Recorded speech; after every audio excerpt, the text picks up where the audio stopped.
Welcome back to the show, ladies and gentlemen. I'm Jeanna. And I'm Evo.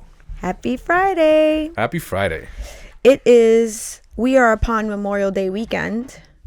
So I actually think that this may be a surprise to Evo, and I may just be saying this for the first time. This may be our last episode until July. That is a surprise to me. Yeah. Whoa, I didn't get the memo. What happened here? So you and I are very busy in June, and I thought that it would be better if we took a little bit of a summer break, and we came back in July. Okay, now I know what you're talking about. Yeah. You know, you could have pre-warned me that you were going to say that. I don't know, because it caught me off guard. Fuck it, let's do it live. Let's do it live. Fuck it. So today's episode, we are talking about relationship advice for women. Specifically for women, because I thought it would be great for us to dial in a little bit on some of the things that you and I find valuable advice for women. And this is coming from a married couple that have been together, been married for 13 years. We just had our 13th year anniversary last month. Yep. Or actually this month, but on the 16th of May. And we have been together over 20 years. And we're doing like a two-part. Right? Yes. We're going to also give some relationship advice to men. So men, don't feel left out. Yeah, I just wanted to mention that because I didn't want it to be where the guys are what the fuck's going on, you know? All right. Don't get your underwears in a bunch. No, my underwears No, are good. not you. I'm talking about men. Oh, okay, I'm sorry. I know you're fine. I'm good. But before we get into the episode, I just want to ask our listeners, our viewers, if you are enjoying our content, how you can help us is by subscribing, following us, liking this video, or sharing it with one of your friends or family if you feel our content is valuable to you. And I know it is to some people because we have the downloads to prove it. So it would be really grateful if you could go ahead and do that for us in any facet that you choose, which is the easiest for you. Following, liking, sharing, however you want to do it, we appreciate it all. So let's dive into the episode. I'm actually going to turn it over to Evo, and you're going to give us some of the first pieces of advice. I know I kind of wanted to give it the ball in your court first because I felt like I was going to get heated quick. So I was like, let me let Evo go first and hear what he's got to say. I don't see that being true because I feel like a lot of the times I'll say stuff that'll get you heated. Yeah, so actually allowing me to go first is kind of setting up for that. It's possible. So I don't know. We'll see. I've been really good on my anger management. Yet to be determined. So, so my first piece of advice for women is to, in a relationship, one thing that you want to do that I believe is very important is to advocate for yourself. What do you mean by that? And what I mean by that is speak up in a way that advocates for your rights, your needs, your wants as a woman. I feel like there's, women have been conditioned to kind of just shut your mouth, keep your head down, push a broom, so to speak, and just kind of, please your man type of situation. And my personal opinion is that it leads to unhealthy relationships. It leads to a lot of issues that will begin to fester inside of a person by ignoring the things that they want and they need and sacrificing their happiness for the better of the relationship. I think that when a person advocates for themselves, to their spouse, to their significant other, it creates a better understanding between the two people. It creates more of a relationship rather than, like you said in the last episode, a woman serving the means to an end. I feel like that creates a very big imbalance. And speaking from someone who has a very healthy relationship with their wife, and you advocate for yourself a lot, speak your mind, are not shy about saying what you think and how you feel about certain situations, but in a respectful way that can lead to a constructive conversation between the two of us. Could you actually give me an example of a way that I advocate for myself? Because I'm telling you right now, I'm so intrigued by what you're saying. Well, because I firmly agree with what you're saying. As I do think that a lot of women will silence their voice in order to appease their partner.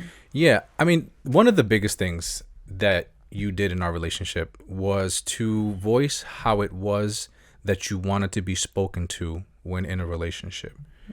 You didn't just allow me to say whatever it is that I wanted or say it however I wanted, nor did you make me feel that I couldn't say what I wanted.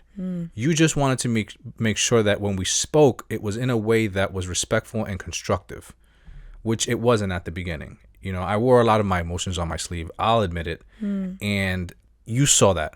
And you also were I feel like you were very comfortable in that space as far as like speaking in a way that's constructive, that creates a conversation where two people can build on.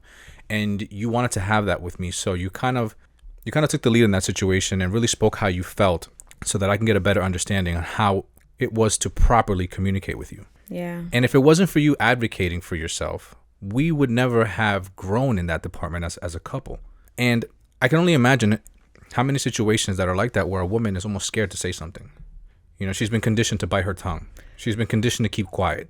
She's been conditioned not to say something. Do you know that that's actually the reason why I am so heavily leaning towards that end of speaking my truth and my voice to you? I have had many interactions with women, friends, acquaintances, coworkers, where they have, shared with me maybe something that they've been going through with their partner. And I will, sometimes ask questions like, well, have you said this to him or her? Mm-hmm. And a lot of the times the answer is no. And it's because the partner that is expressing to me what they're going through is afraid that if they tell their partner what they truly think, that it's going to either hurt their partner's feelings, it's going to push their partner away. But then at the same time, there's no solution being sought because they're not really truly speaking what it is that they need to say. Again, still being respectful. And I always found that so confusing because I didn't understand how you could flourish in a relationship if you're not truly saying what it is that you want to say to your partner. So I made it a point to step into our relationship always not being afraid to step into that realm of saying, okay, I hear you, but this is the way that I feel. And these are the way that I need things to happen for us to go forward, but also still hearing you out. Yeah, I would say you were pretty strategic about it. It took, you kind of like sat back and analyzed me for a while and analyzed the way that I reacted to certain things before you decided to really kind of say, hey, before you really decided to take an approach on how you're going to try to steer this in a way where it can grow into something that is beneficial for the both of us. I think that being able to distinguish the difference between your needs and your wants is super essential, right? So a need is a requirement for the survival of your well-being and your basic functions, right? So in a relationship, if it is essential for your mental health to be able to have a proper communication with your partner, then that is something that you need to advocate. It is essential for the survival of your relationship. And I know in your situation, if you didn't speak up, it would have destroyed you as a person. 1,000%. You would have internally self-destructed, and eventually I wouldn't know who you were. You would have become a whole nother person. You probably would have had this terrible resentment towards me because you weren't speaking out. You were taught to like just bite your tongue, and in the end, we just would have ended up in an unhealthy place. But because you found a way to voice your feelings in a way that I could respect, we have a better understanding of each other, and now we have a much better relationship when it comes to settling our differences or talking about our emotions. Yeah. And so I think that if anybody can have something in their relationship, it should be that. I think that it's important for women, especially because a lot of women, their voices aren't as strong and as loud as men's voices. So it's very easy for a man to become dominant in an argument just by the frequency in his voice. So learning how to be able to voice what you feel necessary as far as communication is, it's important because it's like what's the word I'm looking for? It was a very stealthy way for you to navigate the situation to your advantage. As I was listening to you say that, and you were saying that a woman's voice is not as, what were the exact words you said? A woman's voice is not, it's just not as strong as a man's voice when it comes to being in an argument. It's just a man's voice. It has a different frequency, a deeper tone. It penetrates more. Yeah. I would actually say that you were the first man that held so You were the first man that I would get into disagreements with where when you would raise your voice, it would put the fear of God in me because of how Penetrating.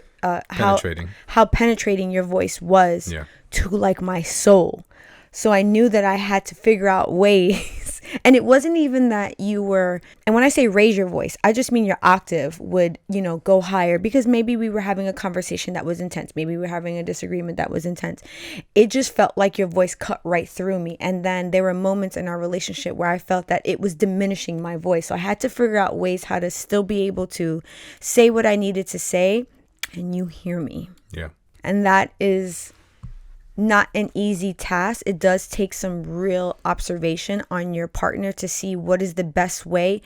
My partner can still hear me. I consider you a great listener, but when me and Evil are arguing, sometimes that shit goes right out the window.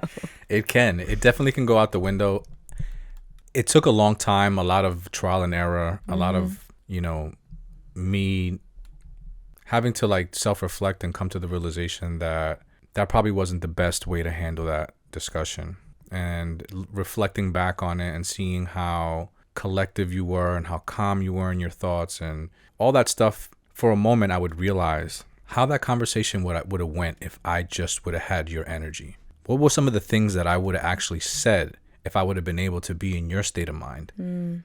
If I would have been as calm and collected as you were, even though you're furious, even though you're raging with emotions, you have a way of keeping them under control that I found myself being envious of. Yeah. But that was just through time and time again of you just keeping your cool and staying persistent about us communicating in a way that was more constructive, how you didn't approve of the way that I spoke, how you didn't think that was healthy for our relationship, and you just kept reminding me over and over again until it will, one day I started to reflect. Yeah. And then eventually you penetrated, with your words, penetrated me. Yeah, now sometimes Evil be having the upper hand on me. I was like, God damn it. So I love that, advocating for yourself. Yeah. I 1000% agree with that, especially having a daughter. I'm teaching her that every day, how to advocate for herself as a young woman. And there's one thing that I always say, young girl. If there's one thing that I always say, and it's an old saying, some of you probably heard this, but closed mouths don't get fed. So if there's something that you want for you and your relationship, and it is essential for the survival of your well-being, advocate for it. Yeah, completely agree. So what's the next one that you have? Or we're you going want me back to to back? go? Oh, I can go. Yeah, why don't you give me one? So I would love to hear what you got to say. Okay, so this is something, I chose this one as a piece of advice to women in a relationship because this is something that I think I have seen many women not do, and how it then destroys them as a woman in a relationship.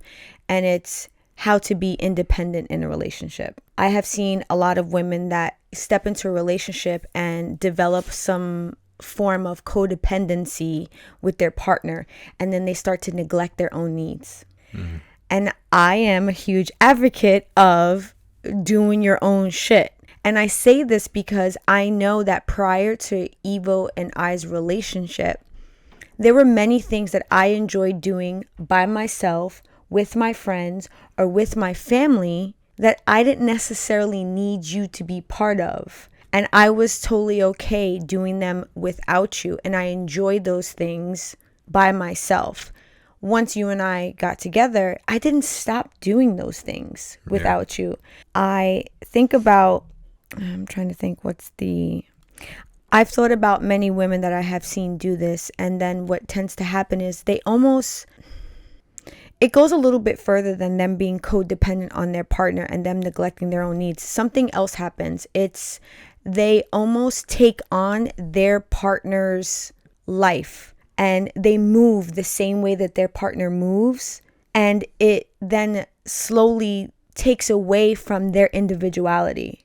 Have you ever seen that happen where a girl or a guy gets into a relationship and they get so drawn in and they get so attached to their partner, it's like they lose who they are while they're in that relationship? Yeah, not only that, but they don't know their friends anymore. They stop reaching out. You stop hearing from them. Yeah. Yeah, of course I've known a couple people like that. And I feel like I was like that at one point. it was just a space that I kind of like went into, not knowing that I was stepping into that space, and realized that once I was that, that's probably not the best thing to do for myself, but for some people, that's all they really need. That's the kind of like, that's the void that they're looking to fill, which is just to be involved in someone else's life, and just doing everything that they do. Yeah, but you shouldn't be stepping into a relationship to fill a void. No, I get it. I'm not saying that that's the way to go about it. It's just the case. I mean, I feel like it happens because that person is really, they don't need a lot to be happy. Okay. I think what I want to stress is that I don't consider it healthy for a woman to define herself solely by her relationship. I agree. I think, actually, Jay Shetty just said this on his podcast. If you find yourself when you're alone, let me say this again. Jay Shetty said this on a podcast. If you find yourself alone, you will never lose yourself in a relationship. And I think it's so important for women to understand who they are, so that when they step into a relationship, they're always going to value the things that they do as a woman by themselves. Not to say that your partner can't join you in those things, but still have this separate identity. I think it's very important, especially if you are looking to be with this person long term. And I will explain to you why that I think having your own identity is very important when you do things long term. Because let me tell you, doing everything that your partner wants to do and taking on their identity, you then lose yourself, and then 10, 20 years down the road, you're going to wake up and you're going to say, who the fuck am I? So being independent in a relationship means maintaining your own life outside of your partner.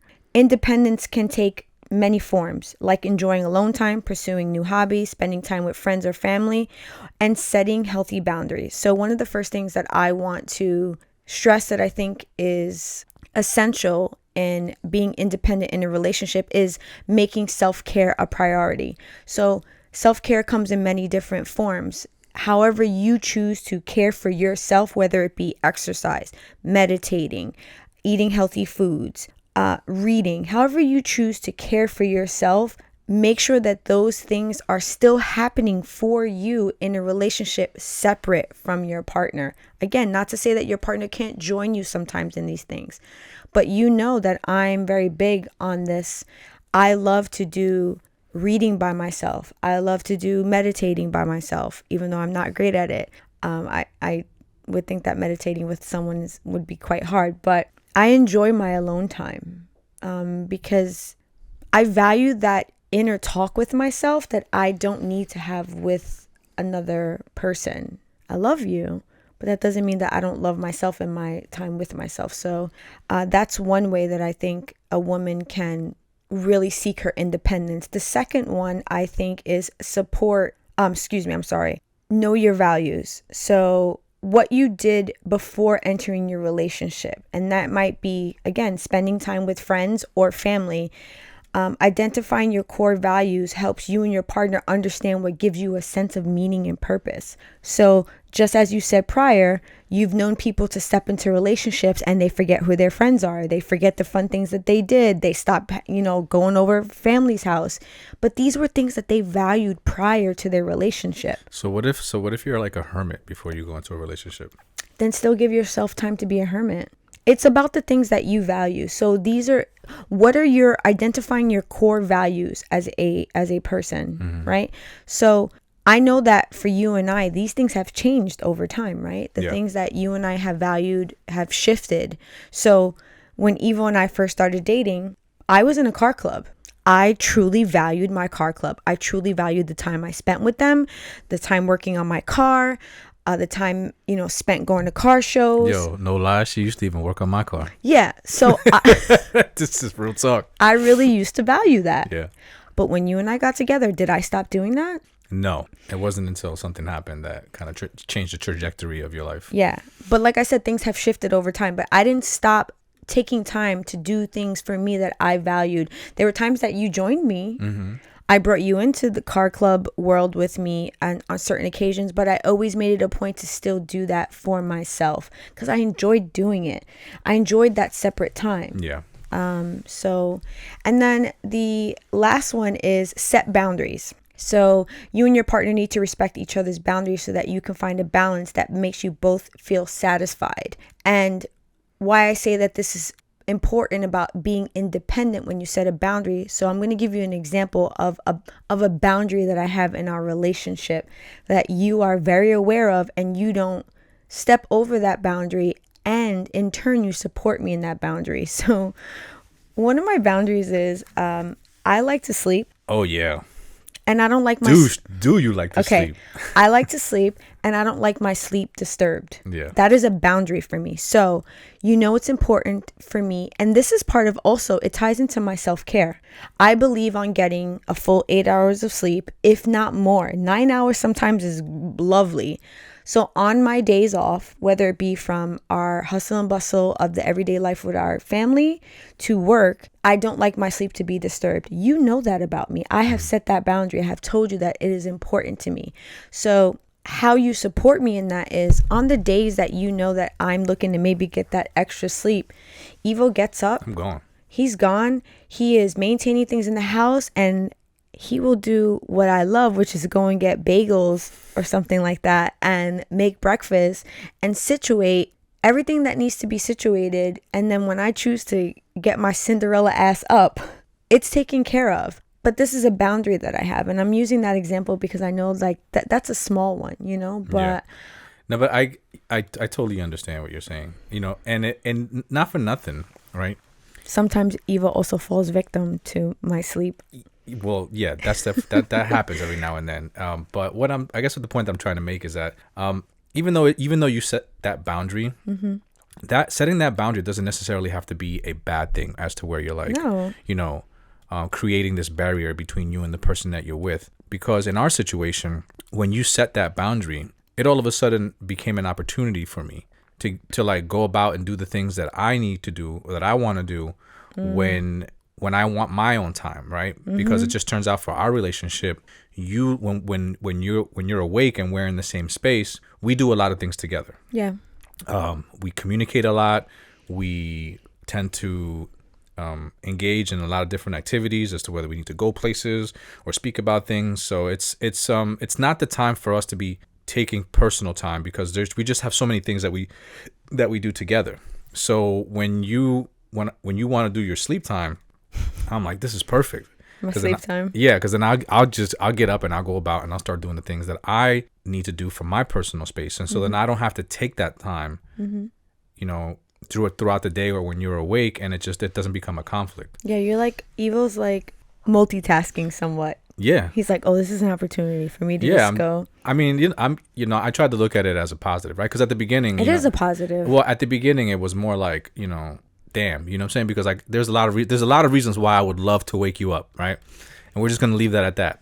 But instead of looking at it like, damn, like I'm like, all right, well, there's actually shit that I can do, and change my perspective on the whole situation. And it ended up being now the perfect moment. And now it's more routine, right? So like now I get up early, I let you sleep, and I'm gone. I'm going to do all this other stuff that I need to get out the way and clear off my task list. And by the time you wake up, I've got so much shit done. It's great. Yeah. I think overall what I want to stress to women is that knowing who you are as a woman and the things that you value and the things that you love and the ways that you like to spend your time separate from your partner, please continue to do those things once you step into a relationship.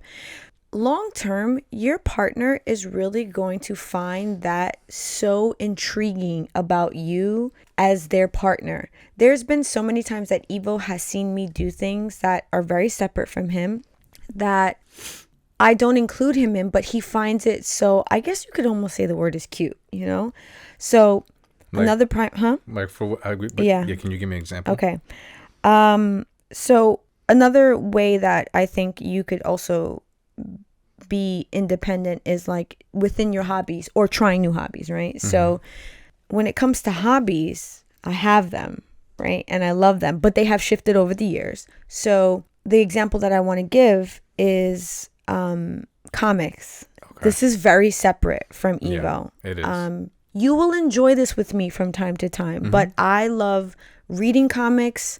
watching comic movies, buying comic memorabilia, just going places to look at comics. Like, there are days that I just go to Barnes and Nobles by myself just to, like, ladies and gentlemen, this sounds kind of weird, but I'll take a book out and I'll smell it. Maybe I'm not the only person that likes the smell of like new comics and new books, but I also that's like a sneakerhead smelling like a brand new sneaker. I like to look at the illustrations. I like to look at the way that things are written out. I just have a love for this type of fandom. You enjoy it with me from time to time, but you definitely... I more enjoy watching you enjoy it. And that's the point that I'm getting at, is that your partner will look at you and be in awe of the things that you are doing independently from them. And let's keep it real. There are times that Evo does things independent from me, and while he's doing it, I'm sizing him up. How many times have you catch me doing that? A lot. I did it today. Yeah. He was in the backyard doing yard work, and I was looking at him like, God damn, bro. This guy over there looking like a snack doing this yard work. Because when I start working, I get focused. I go in. And that's kind of like the way you are with your comics. Yes. You're just focused and you're like in your own little world, and you're just you. Yes. And that's the moment that I get to admire, where you're just being you outside of like what we are as a couple, and I get to see you for something that has nothing to do with us. Exactly. Because activities that allow you to explore your interests, they help you appreciate your alone time. Yeah. When I'm alone doing these things, I'm like a little kid in a candy store. And it's not just comics. There's an array of things I do. I also love to do makeup, and I have such a fun time with that. And I create characters, and I do an assortment of shit. But these are core things that I find valuable. And I know that over time, you have found these things. You're like almost an admiration. And I think that's the advice that I want to give to him, because long term, your partner's going to want to see that you can thrive separate from them and be happy in those spaces, because they want to be content knowing that if they needed to maybe step away for however long they need to be, maybe they travel for work, maybe they need to go visit family, maybe they need to take care of something, that you're going to be good. Yeah. And I think that that's important. So thank you. What do you have? So my second piece of advice for women is more so for women that are looking for relationships. Okay. Seeking a partner, seeking to be in something that is meaningful and makes them happy. In that journey, it is essential to understand the difference between what you need in a relationship and what you want in a relationship. And what I mean is that understanding, I touched on it a little bit before, but needing something is fulfilling something that is essential for your survival, essential for the well-being and for the basic functions of your life and your relationship. And if you find yourself in many situations that don't end up panning out, it's probably because those are situations that you don't need, and that's why they're failing. These are things that you just want, and they're not fulfilling your inner need. So that may be a time to reevaluate what it is that you're actually seeking, and get a better understanding for who you are as a person and what it is that you actually need in life. Now, I myself am guilty of this, and this is kind of why I speak about this. And the moment that I realized this, and I pivoted on what it was that I allowed into my life as far as a partner goes, was the moment everything changed for me. How so? Like, tell me how you pivot. Like, how did you pivot? Like, what did you go from? Oh, I know. Eva was chasing big fat booty girls, and wasn't looking for any real depth in a human being. All right. And then was wondering why that wasn't working out for him. I mean, listen, it wasn't exactly like that. It wasn't to that degree, but damn. Are you sure about that? Yeah, I'm very sure about that. So I was chasing relationships with my eyes. All right. That's the PC way to put it. Yeah, right? I was. I mean, That's like me when I go to restaurants and I just order mash shit on the menu. Eva's like, yo, you fucking eating with your eyes. You don't need this. Yeah. Listen, I'll give you a perfect example, right? There was this one time. I'm not going to say this person's name, but this is a perfect example. I was at this party, and this particular girl took an interest in me. And so I was playing a game of cards, and all of a sudden she starts passing notes to me throughout the game. What are you, like 12? She's passing notes? She was trying to be cute, and she wrote a note. She was like, hey, like as the game was going on, and she was trying to like create this cute conversation with me as I was playing this game. Anyway, listen, we were young. I was young. Okay. All right. I mean, we weren't like little kids, but this was at a party. Okay. And so we sparked the conversation, and she liked me. That was the whole thing. She liked me. She was trying to talk to me, and I had no interest in her because she wasn't visually what I would particularly pursue. And eventually, we ended up hanging out a bunch of times, and then one day we went to a pool, and I saw her in a bathing suit, and all of a sudden, then I wanted to be with her. So you get where I'm going with this, right? So then I was really interested in her. Needless to say, that relationship was it wasn't the healthiest. And my takeaway from that was that I needed to really get to know someone and need to be interested in the person the way that I was interested in her when I saw her. Like that interest, I needed to feel that about that person's personality. Yeah. And that was a big change for me. Yeah, so when Eva and I got together and I had seen the girls that he had dated previous to me, I was like, are you sure that you want to date me? Because I don't fit that mold at all. Zero. Yeah, well, you had something that I was looking for at the time. Yeah. And that was, again, me realizing that at that point in my life, I realized that I needed to be culturally connected with the next person that I dated, right? So that's obviously something outside of looks. There's an in-depth connection that I was seeking to be eye to eye with. And so when I found out that culturally, we had a connection, that's what sparked the interest. Yeah. And then we got to know each other, and the chemistry was there. It was great, and here we are decades later. But I will say, you know what, I'm really. I mean, listen, she's not hard on the eyes either. No, like that doesn't. I'm not even. Some of those exes are hard on the eyes now, though. I think that goes for both of us. That goes for the two of us. Woo! Yo, real talk. Yes. So. I'm sorry. Go ahead. I'm sorry. You made me lose my place. Oh, yeah. No, you were basically telling the story about this young lady and how that changed your perception on what you really needed in a relationship versus what you wanted in a relationship. Yeah. So, on the other hand, like, wanting someone, it just has to do with, with desires and preferences and, and experiences that,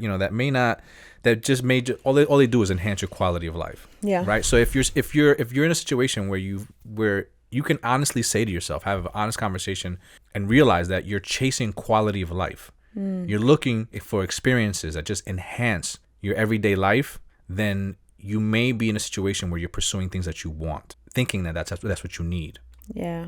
And if you are doing that, just know that you're not fulfilling your needs. So you're essentially in a recipe for disaster if you think that you're currently pursuing something that you need. You're saying, I need this in my life. I need to be in a certain type of car. I need to be dining at certain places. I need to wear certain type of things. I need to live a certain type of lifestyle just so that I can be happy. And that's what you're pursuing. And then you realize that these situations that you're getting yourself into fail time and time again. Well, you know what that makes me think of right away? Evo and I have a guilty pleasure. We like to watch Indian Matchmaker. And when these women are giving, the women and the men, there was one guy though. The majority of them are giving lists of things that they want in a person versus what they need. And it's always like, he or she has to have a degree. He or she needs to make this sort of money. He or she needs to know how to speak this language. He or she needs to dress a certain way. He or she needs to live a certain place. All these things that they want. And then they go and they meet the person. And then afterwards, they're like, so how was the date? And they're like, oh, I didn't really feel a spark. Yeah. I didn't really feel that connection. I'm like, wait a second. But didn't this man or woman make this money? Didn't they look the way you wanted? Weren't they athletic? Weren't they all these things that you wanted? But you know what it was? They weren't filling up your cup. They weren't giving you what you needed. That's why you didn't feel that spark. And there was one guy that was like, I would like the woman to be kind and have a good level of communication. He knew that he wanted the woman to fill his needs as like a man for a thriving relationship. He was the only one out of like 6 people. And I was so surprised how everybody else was just like, I just don't understand why I can't find somebody. Yeah, well, those people potentially are confused about what they want and what they need in life. Yeah, so go ahead and watch that India Matchmaker and you'll see exactly what we're talking about. So my last piece of advice to women in a relationship is don't give a title that is not earned. Like, what you mean? Like, What you mean? what you mean? Like, what are we? Like, one of those things? No, I have seen this happen time and time again, where a woman will allow a man to call her wifey when he has not asked her to be his wife, and vice versa. I have seen women address men that they are not married to as their husby or hubby. Or bae. Bae is fine because Yeah. to me that's more of like a pet name. But when you are actually addressing someone in your life, the man or the woman in your life, as a title that is achieved through marriage, which is like my wifey or like my hubby, because hubby is like a Yeah. derivative of husband. Yeah, it's almost like, how do you know I want to be that to you? Yeah. You know, how do you know I feel comfortable being that person for you? My point is that I have seen this happen too often where women, and I say aloud because maybe I've seen men do it in front of women where they're like, yeah, she wifey. She's not. If you have not asked her to be your wife, if you have not asked her to be your partner, she is not your wife. And women, please do not let men shortchange you in this avenue. Do not let them, or do not allow them to not put in the work to bring you to marriage. Yeah. I think that that's unfair to the women that maybe are thinking by allowing the man to address them in this way, that it kind of almost gets their hopes up that they maybe then one day will then be asked to be married. But then there are many instances where a man will stay with a woman and start to say things like, oh, it's like we're married. We got Commonwealth. Oh, it's called Yeah, it's in Commonwealth. Not It's Commonwealth. not Commonwealth.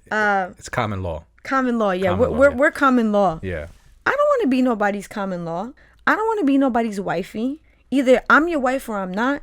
And I'm not trying to be with someone, especially if we have children, for X amount of time if we are not looking to solidify our union in marriage. You know, I'm sitting here listening to you say this, and I'm just like, I'm kind of blown away because I've never done that, right? Neither have I. I don't recall being with a girl and calling her wifey. The only woman I called wifey was you, and that's after we got married. You know, I would address you as wifey. But do you not know many men that have addressed their women in their lives as wifey, and I could they're see not how that married? would be. I could see how that kind of would be a problem to a girl, or it should be a problem to a girl, because it's like, I'm not your wife. Why are you calling me wifey? Like, you didn't propose to me. Why do you feel like you can call me wifey? That should be saved for people who are married. I also feel as it's allowing the men to shortchange you. Yeah, especially if you're looking to get married.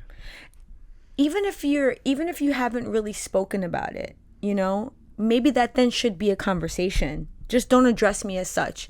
And lastly, so then we'll get to the cards, is when I give the advice of don't give the title, especially do not do this on social media.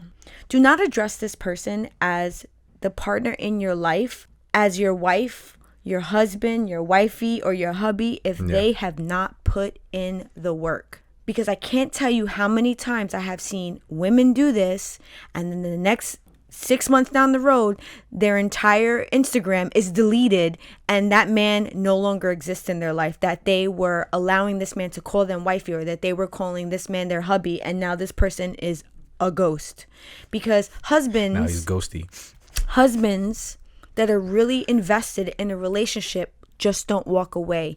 They put in the time and the effort and the work to make things happen in a relationship, to make things work in a relationship. So when you just delete your whole Instagram, that tells me that you just decided to walk the fuck away, or something happened that was so detrimental to your relationship that you had to end it. But there was no holding you to that person and saying, you know what, you are my husband, you are my wife, we need to work this out. Yeah. Unless it's like an ultimate betrayal for you. I understand that. But in a marriage, you just can't walk away like that. That legitimately was like the pillar that put the brakes on me ever thinking that like there was no working this out. It was the fact that you were my wife. I remember we've spoken about this before. I remember like the first big argument that we got into, after we got married, which prior to us getting married, the thoughts of like, damn, if this doesn't work out, is it over? And like, what does that look like? You know, and what would I have to do to kind of like, you know, go down that avenue? I remember the first big argument we got into where that thought that thought process kind of was almost triggered. It stopped immediately because I was like, wait a minute. There's no thinking like that no more. Like, I'm married. This is my wife. Yeah. Like, we got to work this shit out. Yeah, because you made that commitment to that person. Yeah, we on a whole nother level. You have to honor that commitment. And when you're in a relationship that commitment has not been made, what the fuck are they to honor? Yeah. Their word? Yep. You know? So let's move on to the cards. All right, let's go. You like that one? Yeah, that was a good one. I really did. All right, so I knew you were pick a card, any card. Okay, I'm just gonna take this one right here.